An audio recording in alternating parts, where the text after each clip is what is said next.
Mr. Cox, you were the last one to speak. You want me to continue to talk? I love hearing you talk.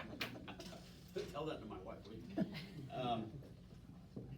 You know, there's something very important here that we have not talked about today, which, you know, we're gonna be getting to here really soon. And what is the purpose of the Pasco County Mosquito Control District? What is our mission? Right, and that mission is to protect the public's health, period.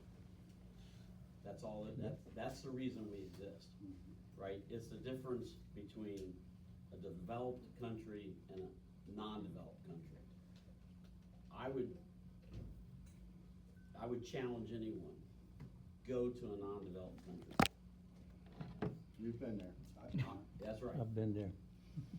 You go there and see what happens when there is no mosquito control.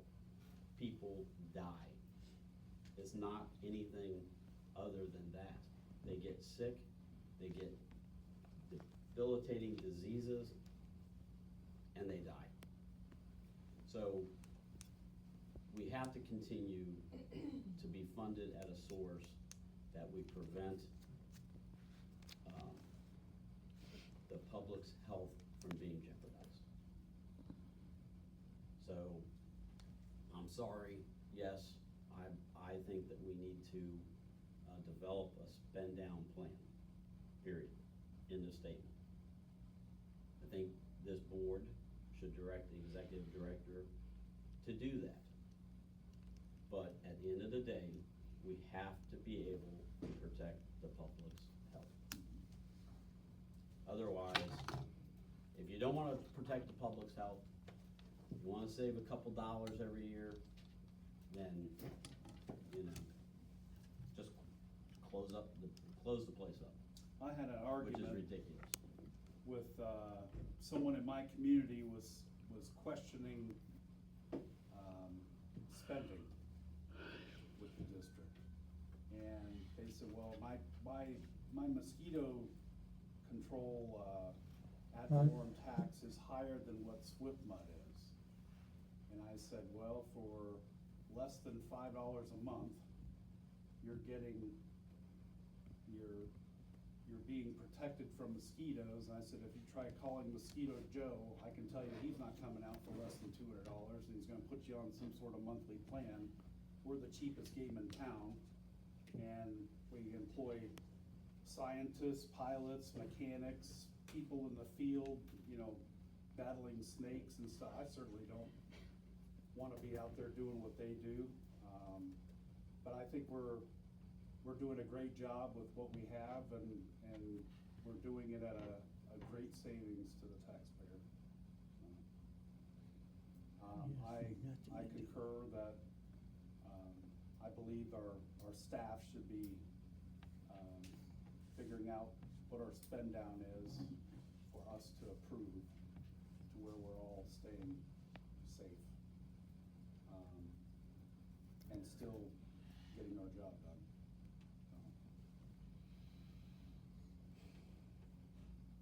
So what do you want? You want a motion?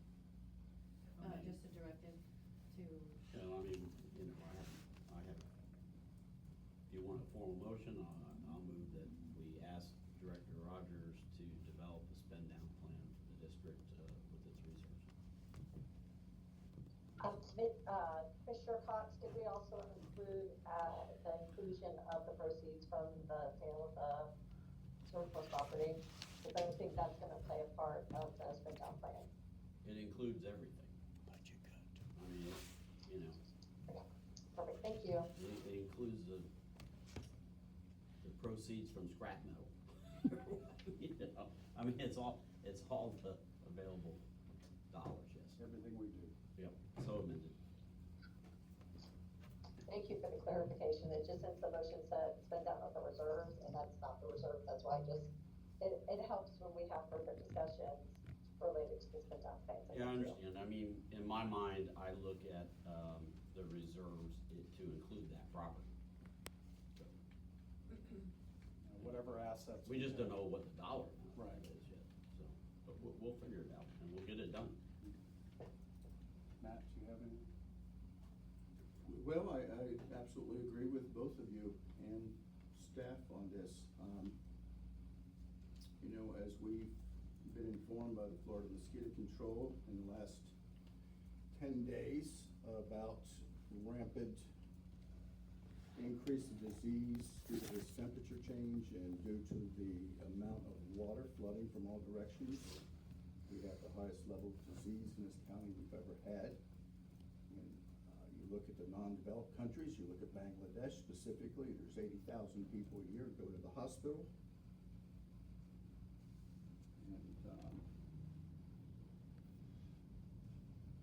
And I think we're doing the right thing to protect the citizens.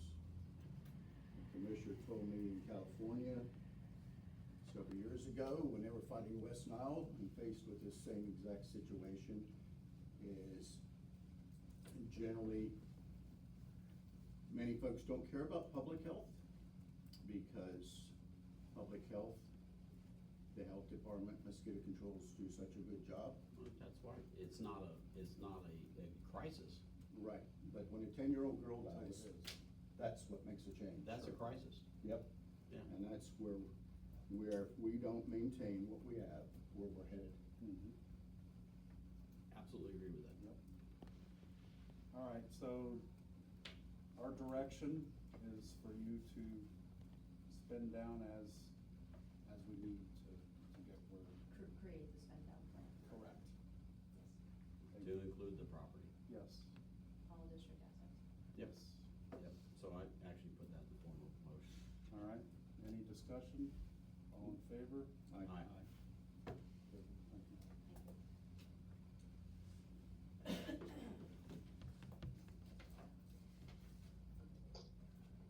Is everything on the property that I have? Okay. Laura, did I miss anything on the property? Nope, I think we have everything covered and all the motions were made. Very good, thank you. So with that, I don't think you need me on the call anymore, do you? Yes, Stop the clock. Oh. Oh, I'm sorry. yes, I do have a question. Oh, okay, yes, sir. The delegation meeting coming up,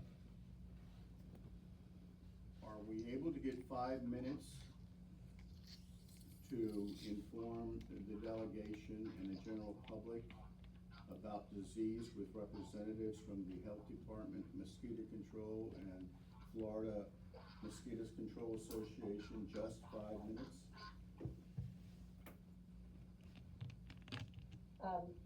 So if I heard correctly, you want to go in front of the Pasco County Legislative Delegation to do an update about mosquito control? Yeah, we can No, do we that. want to do an update on public health in Pasco and the state of Florida. Okay, in front of the delegation, That's right. right?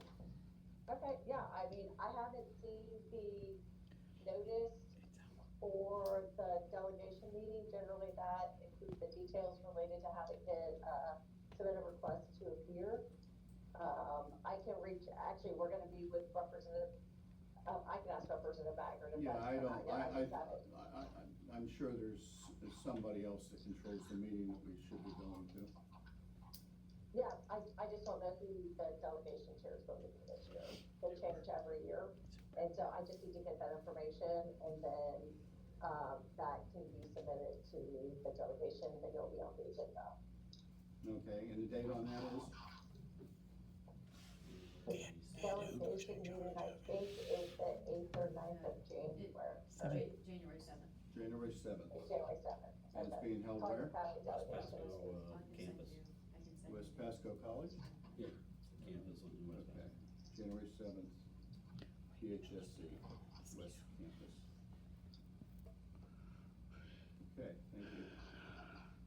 You're welcome.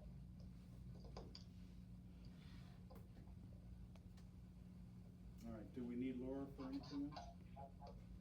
I mean, I'll keep taking your money, but if you guys don't need me anymore, I'll save you a little bit of money getting off the phone. That's all right, unless you wanna do a pro bono. Click.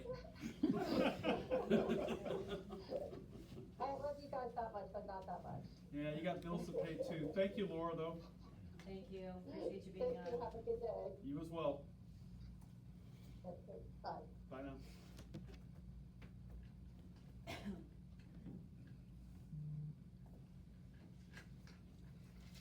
Caught up? I think so, Okay.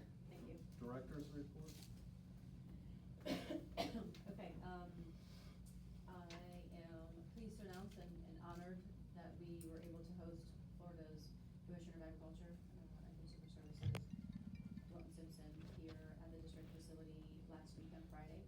Commissioner Cox and I spent about 45 minutes with him, and he was here to better understand the state of affairs of what's happening here in Pasco County, what's happening with our mosquito control district and the arboviral activity that we've had this year. We talked about, and thanked him for the now $441,000 grant award his office facilitated that came through Florida Department of Health and the CDC to support mosquito control activities and arbovirus protection. Following the emergency adult site applications that his office conducted.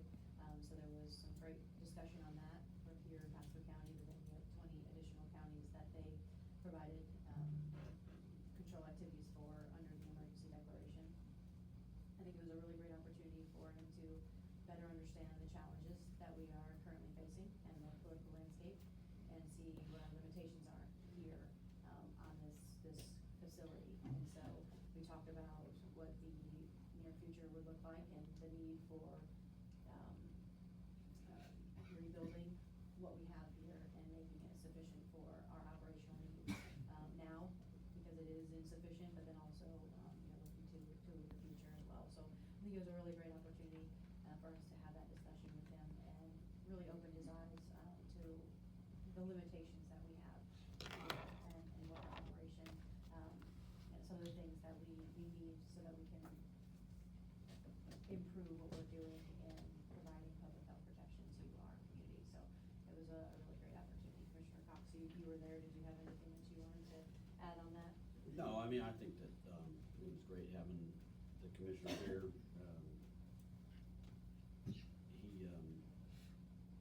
Obviously has a huge vested interest in Pasco County. He stated, what a great job the district does, for his operations where he lives at, and his egg farm and all of that. He was he was particularly interested in, the lab and the work that can be done inside the lab. And, we discussed, the fact that we have to sublet out a lot of the work for the lab to, the state-run labs that are under his control. And he was not aware of that, we're having to do that. And, so it was really, really a good meeting. I don't know that it could have gone any better, to be quite frank with you. I think that, I've known the commissioner for, I don't know, maybe 20 years, something like that. And, I know firsthand when he is, not supportive of something, because, he's not afraid to push back and to challenge. He asked very intelligent, questions so that he could gain knowledge to make, decisions. There was no pushback, from a standpoint of, you shouldn't be doing this, shouldn't be doing that. It's more along the lines of, well, that makes sense that you would want to do that, those kind of things. So it was a great meeting. Very thankful that he took the time to come here. Okay. If you didn't catch it, I said that the grant funding now totaling $441,000. And if you remember from what we were awarded initially, is an additional $2,000 that we got. Additional monies were unable to be encumbered, and so because of the grant application that I submitted, along with my history of being very responsible with public funds, and the appropriate use of that funds. My history working with the Department of Agriculture on the other side of it, Dax reached out to us to see if we could utilize the additional $2,000 that were unable to be encumbered by another program. And so, it really just shows the overwhelming support that the Florida Department of Agriculture and Consumer Services has shown for continuing to improve our program and increasing our ability to provide that public health protection. So again, just very grateful for the funding that we received from them and the visit. Okay. And, I just want to say that was great work. That's a big win for the people of Pasco County that you were able to do that. So thank you. Good job. The Pasco One Health Alliance, as you recall, we had originally had our inaugural meeting scheduled right after the two back-to-back hurricanes, Helene and Milton. So we decided to reschedule that because obviously a number of the people that we were invited to the meeting were involved in recovery efforts after the storm. And so that has been rescheduled. The new date is January 24th from 8:30 to 10:30. So you all should have received the invite yesterday. Okay, just yesterday, we selected our new UAS drone pilot, Jason Connors. He's formerly our assistant larger site supervisor. And he's been with us for 6 years. Has his own recreational drone that he flies for personal uses. He's assisted with our contractor when performing the applications as we've been doing over the last year and a half. And so he is very, very eager to begin in that role. He'll start just before Christmas. And there is quite an extensive school-up period for that, with the goal of being operational for the start of our rainy season, so next spring. So there's a lot of education and licensure and training and certification that has to be done. We have to evaluate the various options to make sure we're choosing the appropriate drone for our needs. With that comes training from the manufacturer, with the drone itself. In addition to that, we'll rely on our other resources, other mosquito control programs who have a well-established drone program in-house. So we've got a lot of education and training that goes into it before we're actually going to be operational. So until that time, we will continue to use the contractor as needed. And then Jason will assist him in that and shadow him, of course. But so that's sort of the timeline, the goal to getting that operational. We also have, that opens up the assistant water site supervisor for someone within our team to potentially have an opportunity for promotion there. So after the start of the year, we'll look to start filling that role. Any questions on that? Okay. We also welcomed a couple of new team members within the last month. New mechanic John Ash started with us. We have new mosquito technician Dan Barber, and they are both fitting in quite nicely. As of the latest reports, we have 9 confirmed cases of locally acquired dengue in the Moon Lake area from the inception of. I think this really stresses the importance of. Is it 9 or 10? 9 for the Moon Lake area. And we still have the one case that was from earlier this year. So we have 10. Locally acquired cases. Okay, thank you. Yes. Actually, more than that, so. Oh, okay, all right, full sorry. report. I But in got the in early. Moon Lake, yes. Okay. Jump ahead. River Ridge, Moon Lake, And Moon Lake River Lake. Elementary to Yes. River Ridge 9 Middle confirmed. School, we have 9 cases. Go That's ahead. correct. And I think that really, again, stresses the importance of, we respond to a case upon suspicion. We don't wait for confirmatory testing. If we had waited for confirmatory testing, we just would have learned about one of the cases last week, and that was from a month and a half ago. So really just underscoring the importance of doing that. And again, talk about how that constrains our resources. For each individual case we have coming from the health department, so this is a human case notification, or even our sentinel chickens, depending on the disease that we're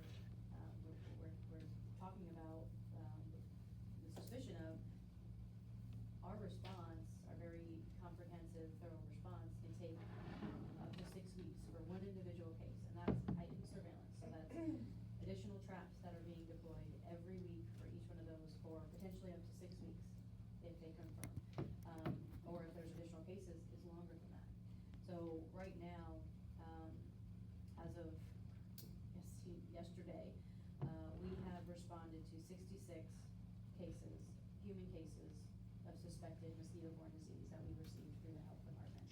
We have responded to 57 positive sentinel chicken. This is, as you know, our comprehensive approach is very laborious, and it moves all of our focus shifts, from nuisance control to disease control at that time, wherever the problem is. And when we do heightened surveillance for the up to 6 weeks, that includes, extra traps that are being deployed in addition to our routine traps that we have in the field. This week alone, we have 37 additional traps that are related to health cases that are not our routine surveillance traps. 37, on top of the routine surveillance standard traps of 56 that we set weekly and another 19 daily. So that's 37 additional traps. So that's someone going out, deploying them, retrieving them, so staff time doing that. That's additional dry ice that we're purchasing to do all of that. That's additional staff time in the laboratory doing the identification. That's additional dry ice and overnight shipping to the Bronson laboratory for testing mosquito pools. That's paying for that. And that's just the surveillance component alone. And then of course we have the heightened control applications as well. We're up same day. We're doing larvicide applications by air and by ground wherever we can. We're doing adulticide applications by air and by ground. We're doing drone applications in the area. We're doing all of this comprehensive approach goes into just responding to one individual case. And we have had 66 human cases and 57 sentinel chickens this year.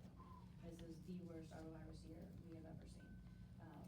And certainly. And your trap counts have gone up 1,200%, over 1,200%. For the month of November. Yeah. Compared to last year. Yeah. And that's That's direct crazy. result of the hurricanes that we've had, where there's still 1,200%. There's still floodwater on the ground out in East Pasco today. Yeah, I know. We participated in the Zephyr Hills, steal part of your report, Maria, but the parade on Saturday and traveling out there, there's still floodwater on the ground. We are larviciding aerially out in East Pasco today because there's still water on the ground from that river flooding from the storms. This is unprecedented. We've not seen a year like this. And then of course you have the temperature swings. So you add that into it as well. Mosquitoes don't die when we get temperatures in the 40s. That's not how that works. We need sustained temperatures below 50 degrees of several weeks for them to actually die off. And then mosquitoes go into diapause. So then they remain dormant, but they're right back up as soon as it warms up in the heat of the afternoon. And so, there's a lot of compounding factors that have gone into what this year has become in terms of mosquito production and arbovirus disease transmission. And it's not just here. This is the entire state of Florida. We're all saying the same thing, and it's alarming. We talk about the 9 cases of confirmed locally acquired dengue in the Moon Lake area. We've talked previously about how these are not new cases. This is not a new introduction. Excuse me. This has been here for some time, and it's gone undetected because education. We need the educational component, educating physicians on what to look for, educating the community on what the symptoms are, and to go seek medical attention. And so there's a lot of factors that go into why I'm saying very confidently that I know this is not a new introduction of dengue in the Moon Lake area. We have had this for a while, and it's established in Florida. And the Department of Health is not at the point where they're going to admit that at this point, but I'm raising the alarm. Dengue is established in Florida, and we need to do what we can to continue to maintain a level of public health protection and community service to our residents. And again, going back to the funding, we need to support what we can't take a drastic cut in our services. Because without that, those 9 cases would be much higher. Oh, yeah, absolutely. Do we know when HCA or Baycare tests humans for this? Do we know when they test them? Do they test them? When do they test them? So, if a physician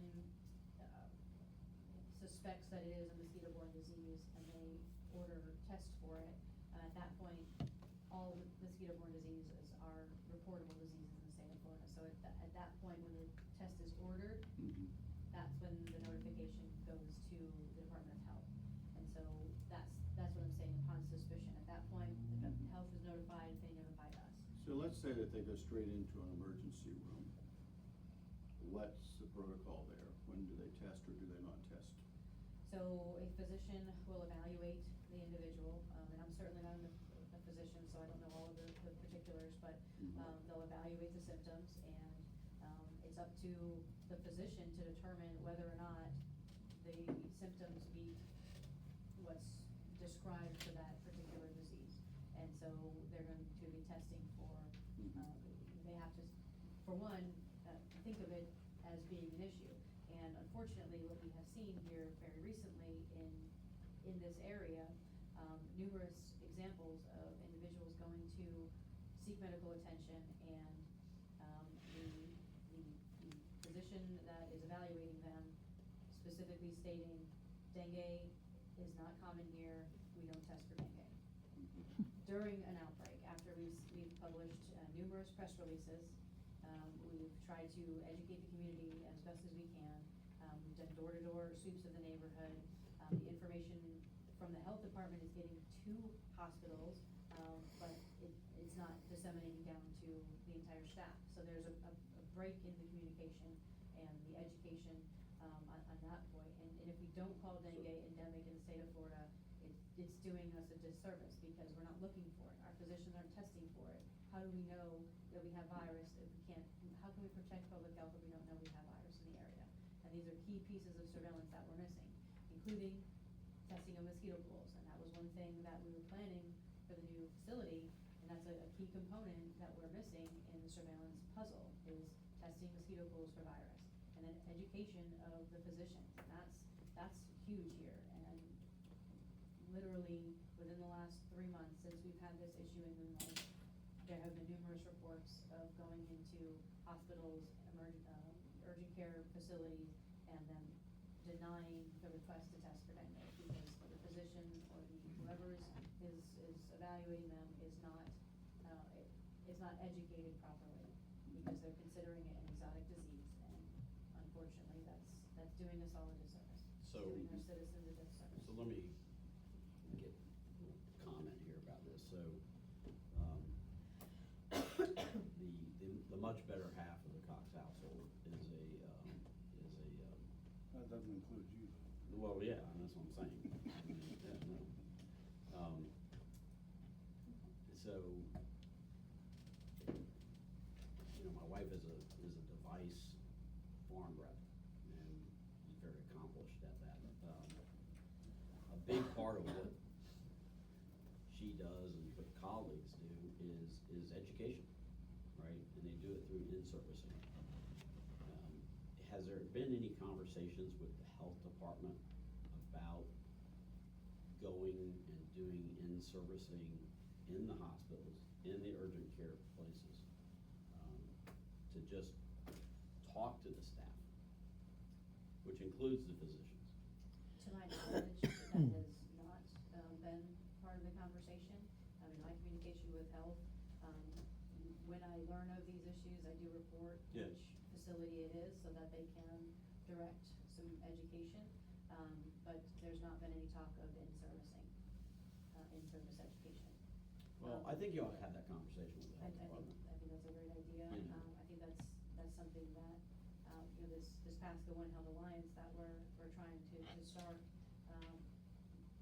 that's the purpose of this, right? Because we identified an issue, the communication breakdown Yep. in the education, that this is a great forum to have those conversations. Mhm. Because the appropriate people will be there, representatives from the hospital, the health officer for Pasco County, us, and other key stakeholders that have So a do very the- vested interest in this. Does the chief medical officer or designate of each facility come to those meetings?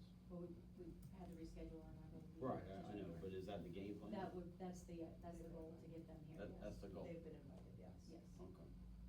So it'd be interesting to come, yes. you know, and,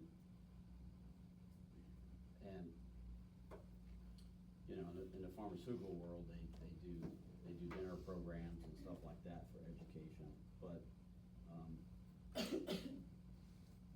amount of people that actually come to that is a lot less than if you go to them, right? So, yeah, I would definitely Unless you're putting explore on that. breakfast or something, if you're serving food, I've found people tend to come. Well, and especially when, you know, you're where they're at. Right. You know, because a lot of times, you know, the stuff that is done after hours, it's on their own time, and, Right. you know, most of us would rather be home with our families, right? So, yeah. So commissioners, while we're on that subject, I think that's good for a longer term plan, but I think immediately that we should look into using us, our staff, our PR department, to work from the top down. We've been working from the bottom up when it comes to education. We've been doing a great job with community connections, with the school system and things of that sort. I think what we're missing, and we should take immediate action, is work from our legislatures down to our commissioners, down to our councils, and get a recap of 2024 in their hands now. Now, maybe we can't meet with them face-to-face that quickly, but we certainly can get information to them. Because I still am convinced that the majority of the folks in this county do not know the severity. I agree with you. I mean, I'm a numbers guy, and when I look at a number that in year over year, on 1 month alone, we have a 1,200% increase in the amount of female mosquitoes that are being trapped. That's an alarming figure. And something like that, you know, listen, when you got a problem, there's only two ways to handle it. You either ignore it or shine a light on it. This is a perfect example where you need to shine the light on it very brightly and make people aware. It's for their own benefit. So, you know, I do agree that we need to step that up. I agree. And the thing is, we have, due to our 50-plus year history, have great matrix, we have great tracking, we have health department, we have surveillance. We have all this information right now. We don't have to develop anything. Right. We just need to get it in our hands, and Right. get it in our hands now, and recap 2024, show them where we're at. You know, just because we got cool weather, as you stated, this isn't over with. Yeah. Oh, you know, and quite frankly, listen, we owe it to them to give a report on what the status is and what we're doing about it. They need to know that. And, you know, I agree with you. I think, you know, going before the city councils and making them aware of it and the county commission, I think is a great way of doing that. Absolutely. Well, let's make that move today. Let's get a packet of information together. If we can deliver in person, that's great. If not, let's get it in their aides' hands. And, Schedule time. You know, I mean, ask to be on the agendas. yeah, but I think with the holiday schedule, there's not much room for. No, I get that, but, you know, you start that process now. Yeah, yeah. In January, you can certainly make the rounds. I'm still thinking we'll do it in December. Yeah, you know, we get it going, Yeah. Absolutely. Absolutely. Yep. Okay. Okay. We'll work towards getting the packet together, we can present to county commissioners and city councils. Yeah, like I said, I think it should, you know, kind of be, unless you've got a better way of doing it, you know, kind of title, here's a recap of 2024. And, we have comparison information matrix to go back to our, you know, 60, 70-year history, see where we are. Okay, You done with your report? that concludes my report. All right. I can do safety real quick, cause there's Nick's at the conference. We don't have any safety issues to report in the last 30 days. Good, excellent. Good report, keep going. New outreach. Maria? Hello, Commissioners. Hi. Director Rogers. So, when we have a mosquito management program here at Pasco County Mosquito Control District, one of the most important parts of that program is education and connecting in our community. And so, when we do that, we're able to share with our residents and community exactly what we do, and when they have questions, we're able to respond to them appropriately and correctly. And we love doing that here at Mosquito Control, and after that happens, we happen to have a lot of ambassadors that go out into our community and share with, people about everything that we do. And I love when I get a call that says, someone told me that we need to take a tour. Someone shared with me exactly why you're doing what you're doing, and that is protecting public health. And so it's so important to have our education out in our community. So in doing that, since we last had our board meeting, we celebrated and honored our veterans. The day we had our last board meeting, we honored and celebrated Commissioner Evans there. So thank you again for serving. But we did that for our team later in that afternoon, and we gave them nice certificates, and we said the Pledge of Allegiance as a team, and it was really super special, and so I love doing that. We will be participating here soon in the Metropolitan Ministries Heroes Day. They invite us every year to give back at the tent here on Little Road, and we will be giving back to our community. Some of the team have signed up to do that, and so we're really honored. Heroes Day is when Metropolitan Ministries honors the first responders in our community, and they've included us for the last 2 years in that, and I think that that's super special.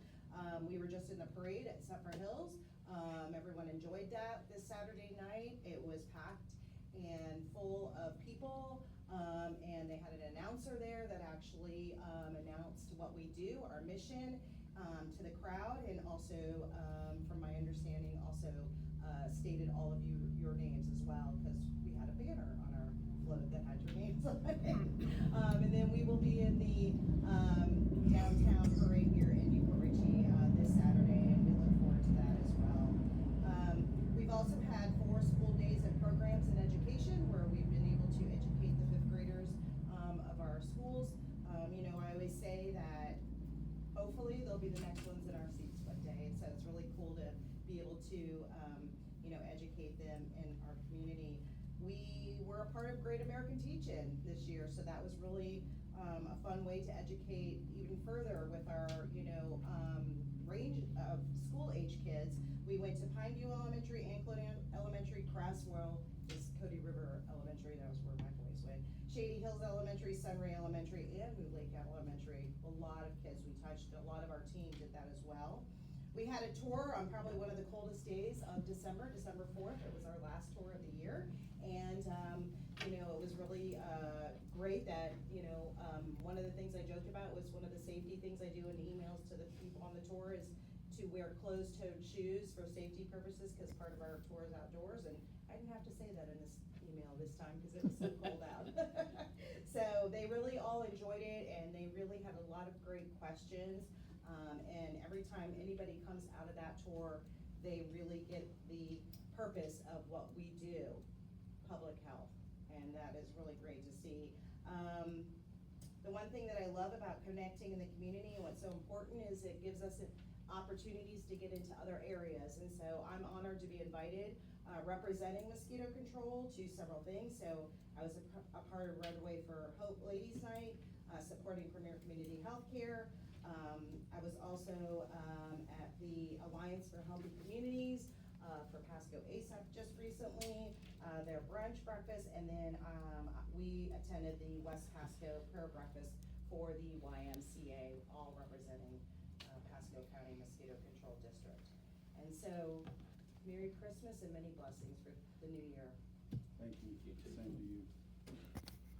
All right, Arbor virus report, Audrey. So this is all of Florida and then Pasco. So for West Nile, this year there have been 16 human cases, 10 asymptomatic blood donors, 11 horse horses, 2 geese, 1 flamingo, 2 ducks, and an alpaca, 3 mosquito pools, and 848 sentinel chickens this year. In Pasco, there was 1 human, 1 alpaca, 50 sentinel chickens, and 2 mosquito pools.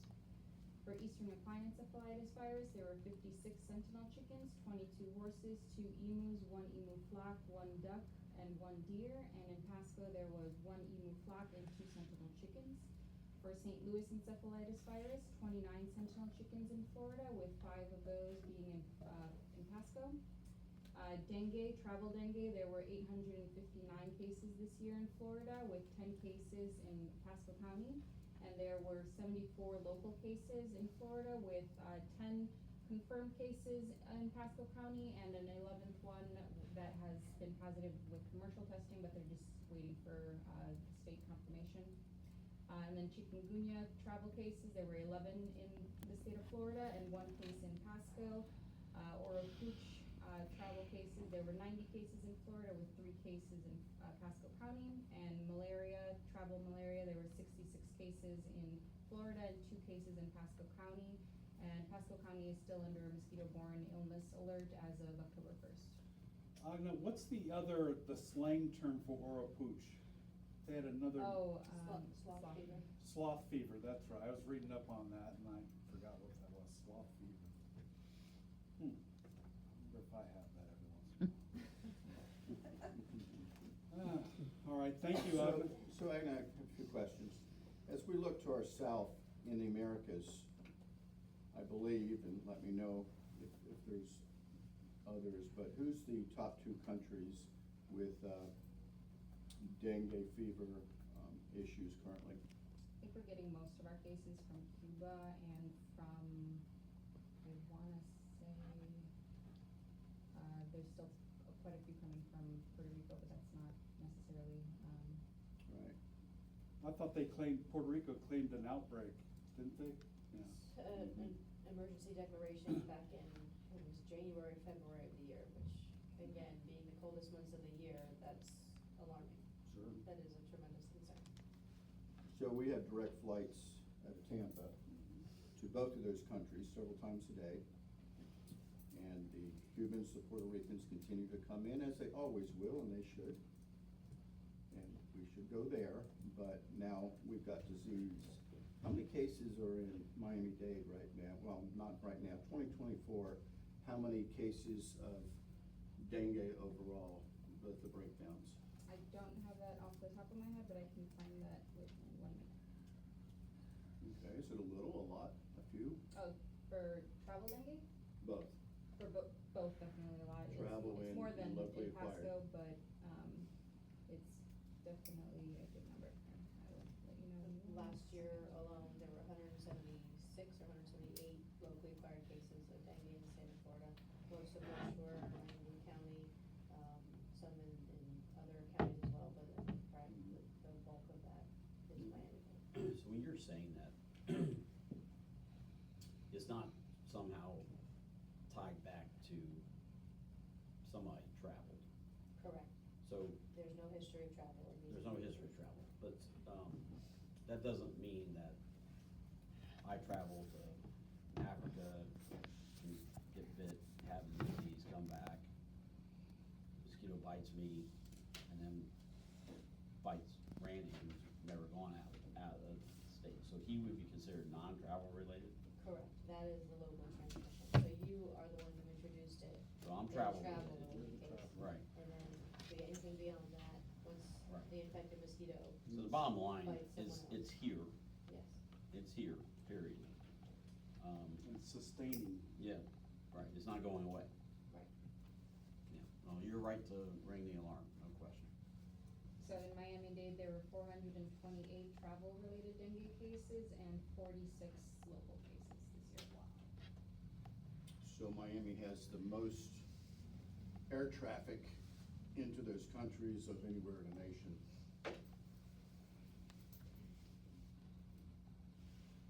Interesting. All right, well, thank you for that report. Good of the order. I got a question before we do that. How's Shannon? We were talking about Zephyr Hills. Did he make out all right? So he is rebuilding, still have a lot of work to do, but he's rebuilding. But he's doing okay. He's hanging in. Is he living in that house still? He is now, he just got back in, about 2 weeks ago. But there's a lot of work that still needs to be done in terms of getting drywall and flooring, and there's a lot of work that needs to be done. I'll let him know what you were at. Yes. Absolutely. Yeah. Thank you. Yep. I personally want to thank everyone for what you do and bringing awareness to everything that's going on. I found today's meeting to be extremely sad. Getting rid of the property was not something that I relished and not something I wholeheartedly agreed with. But we shall see the future of our safety in Pasco, I think, will show what comes of all this. But I appreciate everything you guys do. I think we run a very efficient operation. Everyone's dedicated, and don't be disheartened by this. I think the citizens of Pasco will thank you in the long run, and I appreciate personally, as do, I believe I can speak for the other commissioners, that you guys are doing a great job, and we want to keep going. So, thank you very much. I got Bill. There's commissioners we will Oh. recognize. Who? Commissioner Goodman, who's on the Teams meeting. Yes. Yeah, recognize Phil Goodman. Phil Goodman, yes. Florida Mosquito Control Association, Phil Goodman, go ahead. Yeah, can you hear me? Yes, sir. Okay, yeah, look, first of all, thank you very much for allowing me to observe your meeting. Very, very impressive. I know you've got some serious issues, and looks like you're really willing, ready to address those in the best way that, as far as I'm concerned, looks like you're doing really a good job there. It's a tough nut to crack. But one thing I'd like to add to, I know you hit on, how we differ from third world countries, developing countries, as far as the importance of mosquito control. And one thing I'd like to add is value. You add a tremendous value to Pasco County and to the state of Florida about what you do, and we don't always get credit for it. That other people try to, set the narrative for us and look at us as a cost. And we certainly do have cost. Mosquito control, the days of inexpensive mosquito control, as far as I'm concerned, are behind us now. We have to look at not just the cost, but the value part of it, which is tremendous when you look at tourism and when you look at the growth in population that you're experiencing there in Pasco County. People wouldn't come there if they were eaten alive by mosquitoes or had problems like we've seen in a lot of these developing nations and in some of the tropical countries that, in mosquito-borne disease is just continuously increasing. So, value is something that I think not just Pasco, but all of the mosquito control districts within the FMCDA, I think we have to work on how can we get our message out to show that if we were a business, people would try to say we were a cost center, but I say we're a profit center. We generate a lot of profits, but we don't get credit for it. So I think this is one of the challenges for all of us going forward, is to how to get the message out. You're addressing a lot of different types of education in your community, which is very important, but don't forget the value that you add. That's something that I think, nobody's going to connect the dots for us on that one. And that's one we have to get out and beat our own drum, I think, to get that message out. So, all the best to what you're doing. Again, I appreciate for allowing me to observe this. And, I'm certainly 100% and in your corner there. And anything that I can do, please let me know. I certainly appreciate the relationship. And, I look at Pasco County as one one of the leading mosquito control districts in the state, which puts you one of the leading districts in the country and the world. So, you've got a lot to be proud of, and I wish you all the best in defending what you're doing. So thank you very much. Thank you, Phil. Thank And you. we appreciate the kind words, thank you. Thanks, Commissioner. Thank you. I believe this will be my last meeting as chair, and I'll hand the gavel over to you next time, Matt, is that correct? Rotation. What I understand. And then, in January, Michael and I will be sworn in. Yes, We have, we do have that set up Nikki with. set up, okay, thank you That's so all set much. up, great. Good. Nikki's coming? Is it Nikki or is it Heather? She did say, Okay. but We're not sure she did yet. say it works for me, so I'm guessing Okay. it's gonna be Nikki. Oh, good. Both of them are good. Yeah. I just saw her last week. Anything else good in your order? I just wanna wish everybody Merry Christmas and a Happy New Year.